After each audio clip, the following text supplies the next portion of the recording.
CBS 2 News starts now.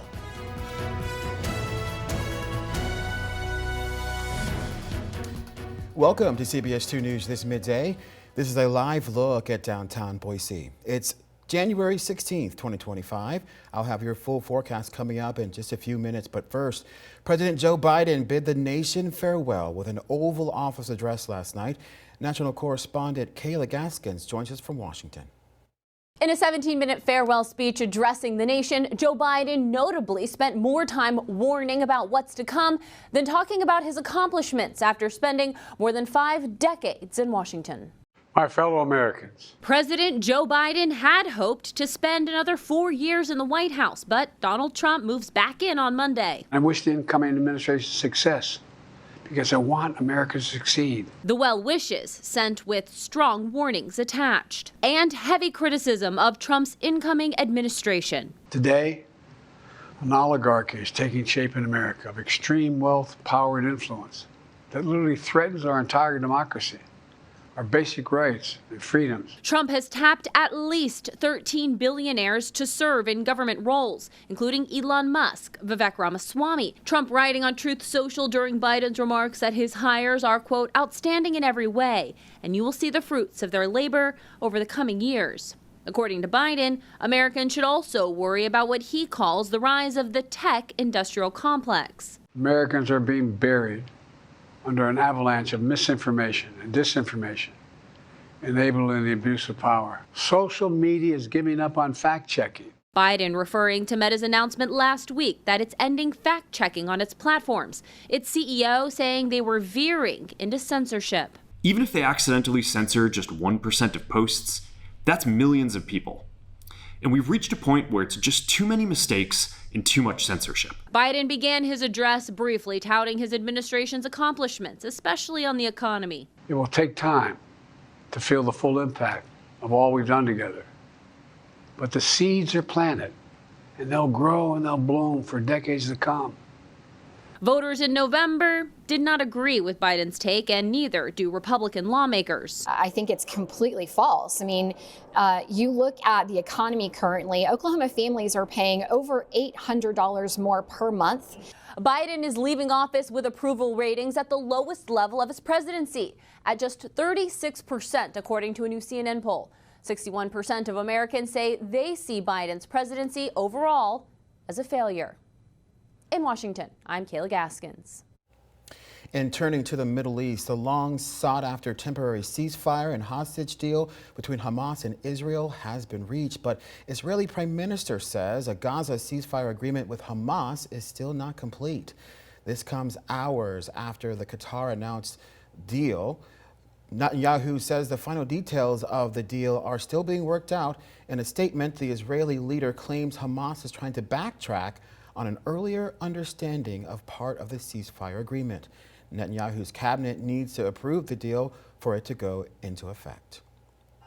Meantime, President Biden saying the deal is structured in 3 phases. Phase 1 will last 6 weeks. It includes a full and complete ceasefire, the withdrawal of Israeli forces from all of the populated Gaza areas, and the release of a number of hostages being held by Hamas. Biden saying the agreement was reached under the framework he introduced last spring.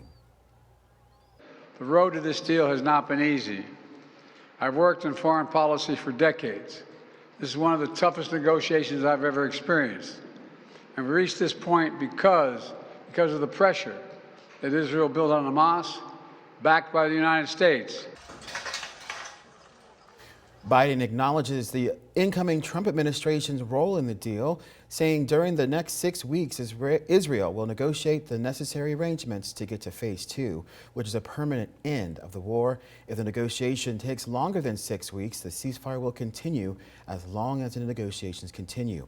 Biden expressing confidence that the deal will hold. All right, let's take a look outside from our CBS 2 studios this midday. We're looking at a very clear, sunny day out there. It's beautiful from our station here. Here's a look at how it looks outside Indian Creek here. The temperatures right now are 34 degrees here in Boise, 33 in Nampa. We're 33 degrees in Ontario, 32 in Mount Home, and 20 degrees in McCall. Other temperatures around the region were 22 in Salmon, 16 chilly degrees in Stanley, 27 in the Sun Valley, and 24 degrees in Pocatello. We do have a weather advisory that is in effect until tomorrow morning at 11 a.m. The air stagnation advisory is for the upper and lower Treasure Valley, the Boise Mountains, the West Central Mountains as well. So be prepared to have that go into effect until tomorrow at 11 a.m. It may diminish the air quality out there. Here's a look at clouds and radar. Not much to look at this midday as there's not much to see. This is a couple of scattered showers in portions of the northwest, but nothing here in the Treasure Valley. Here's a look at our forecast for today. We'll see a high of 40 degrees with mostly sunny skies. We'll continue to see those dry conditions and we'll have an average temperature. We're just about the average. The average is normally 38 degrees this time of year. Here's a look at our projected highs for today. We'll see 41 in Baker City, Emmett, Ontario, as well as Caldwell, and we'll see a 41 as well in Mountain Home.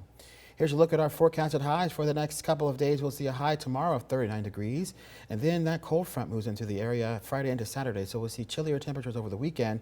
We'll see 34 on Saturday and Sunday, and even cooler on Monday and Tuesday. Coming up, I'll have a full look at that extended forecast for the Treasure Valley and the mountains.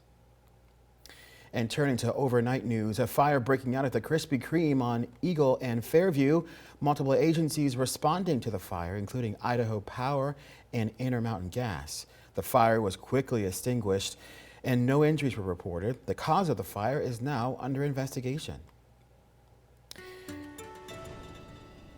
Now, switching gears to the California wildfires, winds dying down yesterday in Southern California, allowing crews to make decent progress. As of 11 a.m. this morning, our time, the Palisades fire is now 22% contained, the Eaton fire is 55% contained, and the Hearst fire is 98% contained. But you know, we're still doing good, still cleaning up hot spots. CUNA firefighters helping with the cleanup effort. The fire chief saying earlier this week, crews went through neighborhoods to make sure no fires were about to flare up again. Officials confirmed 24 people have died in the fires and over 12,000 structures have been destroyed. As firefighters continue to battle the blaze in California, back home, Idaho's own wildfire safety top of mind for state lawmakers. They approved draft legislation that could create a separate pool of funds. The insurance industry and the state moderating it to help cover those with wildfire at risk. Dakota Cassasidier explains. As wildfires continue to rage around Los Angeles, California, the state's lawmakers heard from Idaho's director of the Department of Insurance on Wednesday, who told them they should be mindful of increased fire risk and how that risk has damaged Idahoans' accessibility to the home insurance market. Sponsored by Representative Jordan Redmond, the House State Affairs Committee heard RS 31831 and approved it, granting it the ability to move forward as a bill. We started seeing the insurance market tightening up. We started seeing carriers withdrawing from California and Colorado and Oregon. And we started seeing remnants of that starting to occur here in Idaho, where some carriers were still here in the state, but they were tightening who they would accept. And then that has played out even worse. Cameron saying that if lawmakers haven't received calls from their constituents complaining about rising rates or lack of available coverage altogether, they will soon. He said Idaho's wildfire season in 2024 was one of the worst in recent memory, and while in the past most of Idaho's fire damage came from wilderness acreage lost, 2024 saw over 140 structures destroyed, which marks a steep increase and is likely to drive home insurance rates and policy denials higher. The strategies employed here in this act creates a pool, and the sources of the funding for the pool we've identified are already sources that would be available and would not have an impact to the general fund going forward. That pool would distribute money through grants as determined by an industry-controlled board that would pay for itself through diverting funds from an existing premium paid for by insurance companies already and a portion of funds already granted to fire protection from Idaho's tobacco tax. Funds would also come from excess stamping fees, which represent a tax already paid by insurance companies operating lawfully without going through a full licensing process in Idaho. The director said these programs would sufficiently fund the program and incentivize insurance companies to stay in Idaho. And a quick reminder for these legislative proceedings, an RS like the one that passed today or a routing slip is an identifier used by the legislature to label draft legislation. An RS may or may not become a bill and cannot be posted to the internet until it achieves full bill status. Once an RS is brought to and approved by individual committees, it then proceeds to becoming an actual full bill to the legislature and will be redesignated as such. If the committee does not agree to an RS or does not take action, the RS dies in committee. In effect, an RS is a rough draft representing ideas to be refined in committee to perhaps someday reach full bill status. Now that the RS has been approved, the sponsors will return to draft a full bill, which will then be presented to the legislature. Such an insurance pool as the one described by Director Cameron on Wednesday would be unprecedented in Idaho's history, but would be modeled after what the director called success stories in Florida and other parts of the South. In studio, Dakota Castett's DJ. It's often a black hole where tax dollars go in and no one knows how they were spent. No one knows what they were spent on. Idaho planning to set aside tens of millions of dollars for school choice. The concern over where exactly that money will go. And it's time for our question of the day. But first, let's look at yesterday's question. 40% of employees say this is the worst thing about company parties. What was it? Well, the answer was having to pay for your own drinks, and I agree with that. Now for today's question, most of us really don't need to buy this because they're kind of old school, but sales are expected to keep rising over the next 10 years. What is this?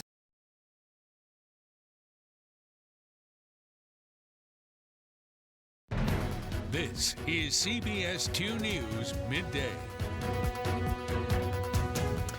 School choice is at the focus at the State House this session. Governor Brad Little promising tens of millions of dollars in the education budget for school vouchers. Marcos Guadarrama gets the Idaho Education Association's take on using public school funding for private education. I am recommending $50 million to further expand education options for Idaho families. Idaho Governor Brad Little highlighting his education proposals at this year's State of the State address. A top priority on the governor's agenda, education. With a nearly $50 million proposal in school choice funding for Idaho families. Funding that the Idaho Education Association is not on board with. A voucher is any form of taking taxpayer dollars that could and should be invested in public schools and instead giving them to individuals and families and others who will use it for private education. Mike Journey with the Idaho Education Association believes unlike funding for public education, school choice funding is difficult to manage. It's often a black hole where tax dollars go in and no one knows how they were spent. No one knows what they were spent on. Governor Little emphasized that he hopes to make any school choice funding responsible, transparent, and accountable, similar to that of public education funding.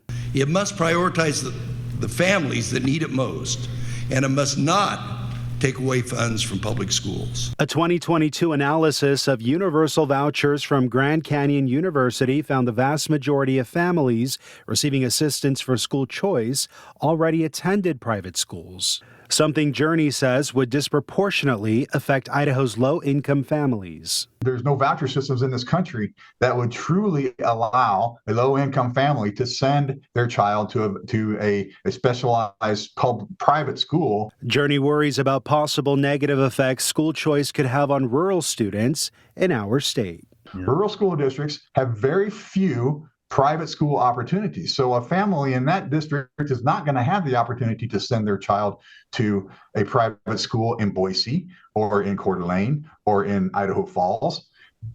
Instead, they're going to be left with public schools that are being stripped of funding by a voucher program and left out in the cold. We will continue to keep you updated on what's happening at the Idaho State House this legislative session. You can always find the latest on CBS 2 News both on air and online.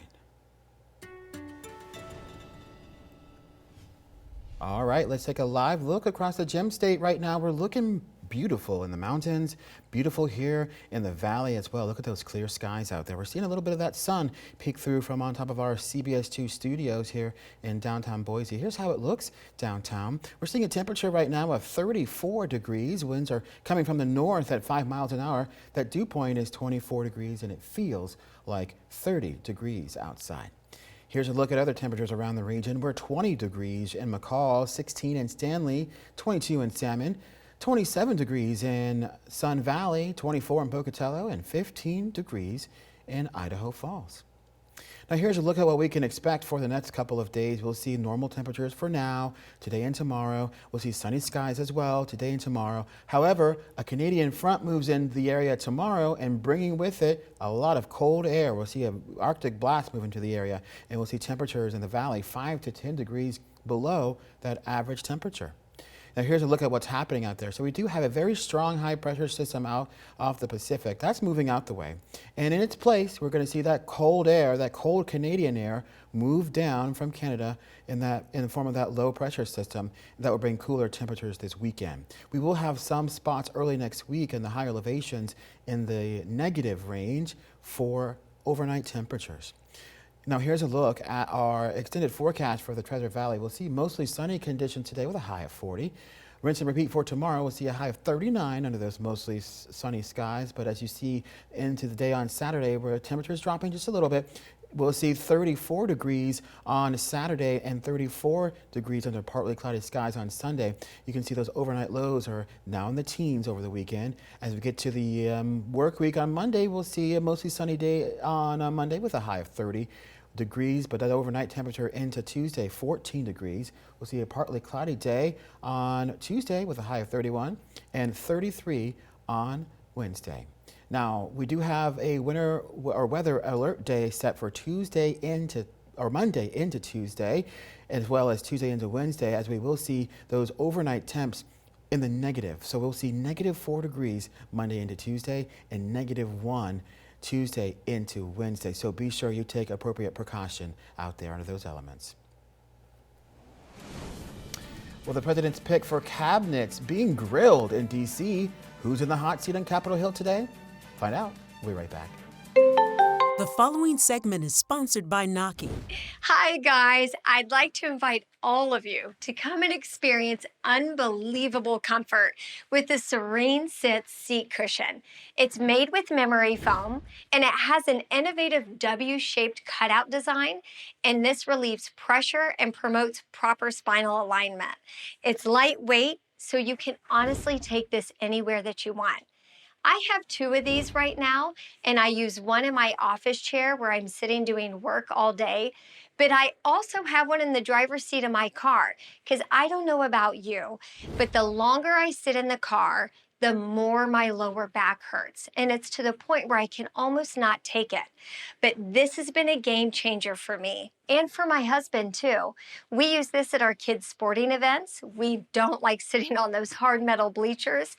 This makes watching the game even more enjoyable. And for my mom and dad, who both have back issues, this has been great for them. They use this in their easy chair while they're watching TV.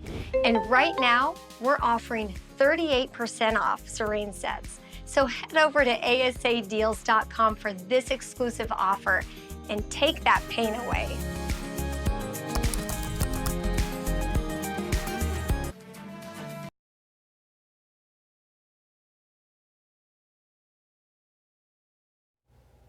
Here's a look at your adventure cast for Twin Falls. We will see a high today of 40 degrees under mostly sunny skies. Tonight will be mostly clear with a low of 28. And tomorrow we'll see a chilly high of 29 degrees under mostly sunny conditions. President-elect Trump's pick to run the Housing and Urban Development Department meeting with lawmakers today. Scott Turner appearing before the Senate Banking, Housing, and Urban Affairs Committee.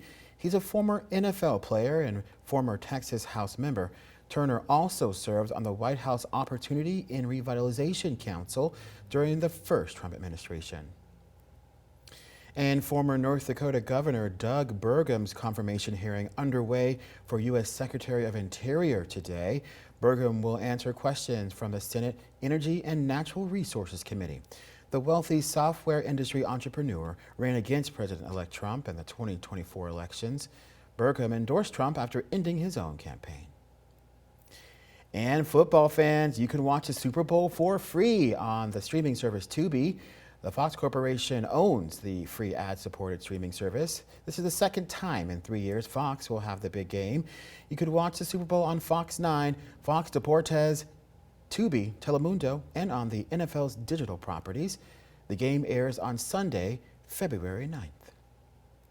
Now it's time for our question of the day. Most of us really don't need to buy this, but because you're kind of old school, but sales are expected to keep rising over the next 10 years. What is this appliance? It's a popcorn maker. Our next newscast is today at 4. We'll continue to update your local news and weather on idahonews.com. Have a wonderful afternoon.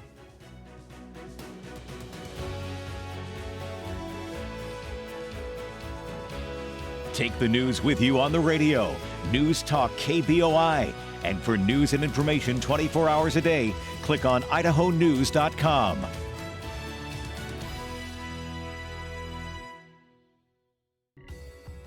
Watch for our next local newscast on CBS 2, today at 4.